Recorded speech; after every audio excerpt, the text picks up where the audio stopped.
இங்கே சம்பூர்ணாவை அவங்க மாமாவை மிரட்டிட்டு பெயில் எடுத்துகிட்டு வந்து வீட்டில் விட்டுறான். அதுக்கப்புறம் ஒரு வழியாக அந்த வீட்டிலேருந்து கிளம்பியும் போயிடுறான். அப்போ சம்பூர்ணா கிட்ட அவன் நந்தினியா அவங்க ஹஸ்பண்டு போலீஸ் 3 பேரை வந்து இன்னும் ஏன் கம்ப்ளைண்ட் கொடுக்கலன்னு கேட்டுக்கிட்டு இருக்காங்க. இதெல்லாம் வேணாம் இப்படியே விட்டுருவோன்னு அவன் சொல்லிக்கிட்டு இருக்கா.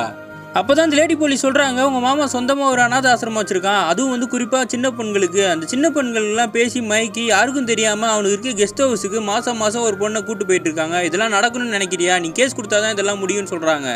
சம்பூர்ணா கிட்ட அவங்க அண்ணனோட குட்டி பொண்ணு சொல்கிறா, நீங்கள் கவலைப்படாதீங்க, அவர் உங்களை வந்து எவ்வளோ கஷ்டப்படுத்திருக்காரு, என்னையும் இந்த மாதிரி பண்ணியிருக்காருல, நான் பெரியார் ஆனதுக்கப்புறம் அவருக்கு பனிஷ்மெண்ட் கொடுப்பேன்னொடனே இவங்களும் கட்டி பிடிச்சி அழுதுகிட்டு இருக்காங்க. சம்பூர்ணா அண்ணன்கிட்ட அவங்க ஒய்ஃப் சொல்கிறாங்க, நீ எவ்வளோ கேவலமான அழுவோம், பொண்ணுக்கிட்ட ஒருத்தன் தப்பாக நடந்திருக்கான், அவனை ஃப்ரீயாக விட்டுட்டு இவ்வளோ செல்ஃபிஷாக இருந்திருக்கேன்னு சொல்லி. சம்பூர்ணா கிட்ட அவங்க அம்மா சொல்கிறாங்க, நான் அம்மா சொன்னன்றதுனால இத்தனை வருஷம் அவங்ககிட்ட தப்பானதை வெளியே சொல்லாமல் இருந்தேன். இப்போ அம்மா சொல்கிறேன், நீ தைரியமாக வெளில போய் சொல்லு, நான் உங்க கூடவே இருப்பேன் அப்படின்னு சொல்கிறாங்க. அதே டைம் நந்தினி வந்து ஒரு ஃபோட்டோவை காட்டுறாங்க.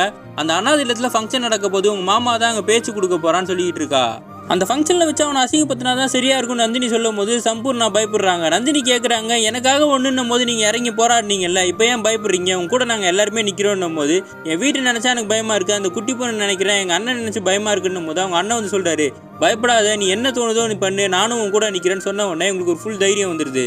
இப்போ அந்த அனாதை இல்லத்தில் ஃபங்க்ஷன் நடந்துட்டு இருக்கு, டான்ஸ் பர்ஃபார்மன்ஸ்லாம் போயிட்டு இருக்கு. மாமங்காரனும் சீஃப் கெஸ்ட்டாக முன்னாடி உட்காந்துருக்கான். அங்கே வந்து சம்பூர்ணா அவங்க எல்லாரு கூடயும் சேர்ந்து வராங்க. அந்த இடத்துல அவன் பேசுறதுக்காக ஸ்டேஜில் ஏறி மைக்கோட நின்றுட்டு இருக்கான். சம்பூர்ணா ஸ்ட்ரெயிட்டாக போய் ஸ்டேஜில் ஏறின உடனே எல்லாருமே தடுக்க வராங்க. லேடி போலீஸோ தடுத்து அவகிட்ட மைக்கு கொடுங்க, அவள் தான் பேசணும்னு சொல்லிடுறாங்க.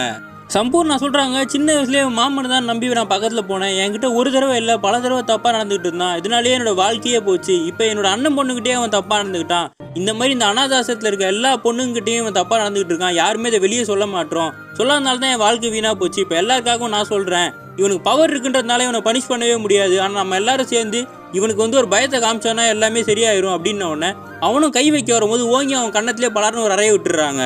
இவ்வளோ நாள் பயந்துட்டு இருந்த சம்பூர்ணா முதல் தடவை தைரியமாக அவங்க சொந்தக்காரங்களோடையும் சேர்ந்து அங்கேருந்து வெளியே நடந்து வராங்க. இதோட இந்த சீரீஸும் முடியுது.